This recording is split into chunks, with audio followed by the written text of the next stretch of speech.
Karl, could you tell me a little bit about the AEC market activity in 2019? Sure. The market was very strong for engineering firms, environmental firms, and construction services firms. Mm-hmm. On the other hand, it was quite slow for architecture firms.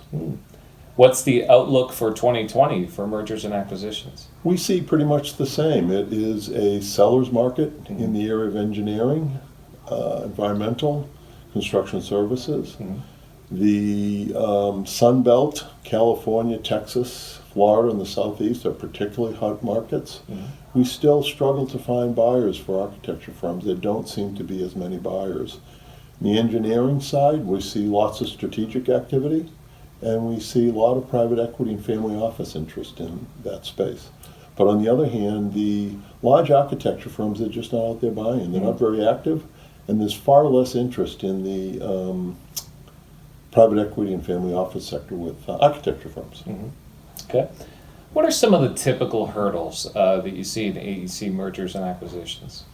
Well, typical hurdles, valuation is always a challenge, and that applies to M&A everywhere, and this industry is no exception.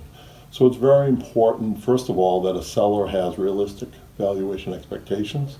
So we work with sellers to calibrate them around a valuation range that is realistic for their company. Please keep in mind also that there can be a wide range of valuations for the same firm depending on different buyers. Different buyers will see different synergy and value opportunities in a firm and are willing to pay differently. So sellers should understand that there will be a range of prices and valuations offered, and that is part of the negotiation process. Sure. Beyond that, and specific to this industry, this is a human capital industry. So with that, the culture fit is incredibly important in this industry. We like to focus on culture fit, values, goals, and fit of the staff. The people leave after the acquisition, the value is lost. Yeah. So that's key for this industry. Sure. You mentioned valuation, and that seems like it's often kind of a black box in transaction structuring. Tell me about how does valuation work, and what can a typical CEO of an architecture or engineering firm do to improve or increase the value of their firm? Sure. Valuation in this industry is like pretty much every industry in the U.S. When it comes to external M&A, it's driven by adjusted EBITDA, which is a recasting of your profit statement to convert it into more of a free cash flow statement. And that's the universal standard in M&A valuation. It is your GPA equivalent if you were going to college. It's the one score that matters the most. Yeah. Some buyers look at 3-year averages, other buyers look at your previous 12 months. So that's the important metric. That will be combined with a market multiple that varies with deal size. Most sellers aren't aware that market multiples are very much size dependent. A 500,000 EBITDA or profit firm would likely sell for about 3 times earnings. $1 million EBITDA firm around 4x. When you get up to a 5 million EBITDA firm, the multiple goes up to 5 or 6x. And at 10 million, the multiple can easily be 8 or 9x. So it's important for sellers to recognize that size matters, that larger companies sell at higher multiples, and that their expectations need to be calibrated to their size. Yeah. So. What you mentioned earlier, private equity. Could you tell me a little bit more about how does private equity work in this industry, and what are you seeing out there? Private equity is becoming much more active in this industry, as are family offices.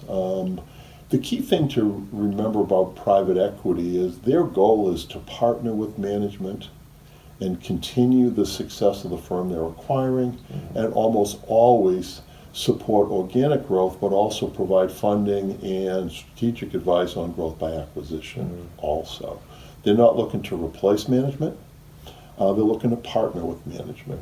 So with that, one of the things that's different about a private equity transaction structure is they're referred to as recapitalizations. And that's because in their desired transaction structure, they will come in and put new equity in to buy out the equity of retiring shareholders.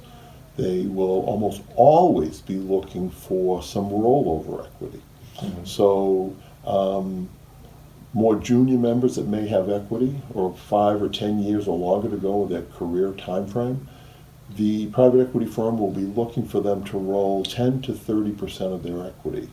And the reasoning for this is aligned interest. The private equity firms certainly have plenty of funds available to do 100% buyout, but since they want to partner with management, they want management with skin in the game. So with that, they're looking for this rollover component. So that's the difference between that and a typical strategic buyer. Okay. Now, I would also say there are some strategic buyers that will look to do rollovers.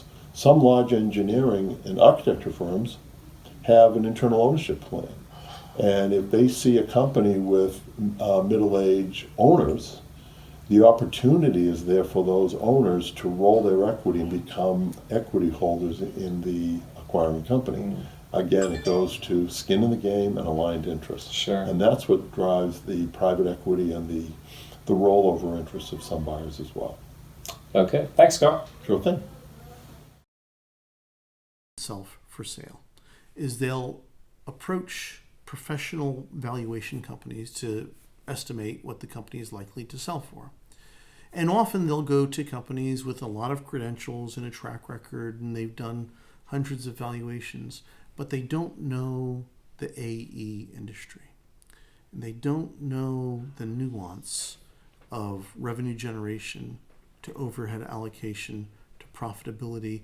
They don't know how to make the adjustments for a company that is less asset-based and more revenue-based. The typical architecture firm or engineering firm won't have much in the way of assets on their balance sheet. They generate their profits and their value creation by the people, by the skill sets, by the client base and the markets that they serve.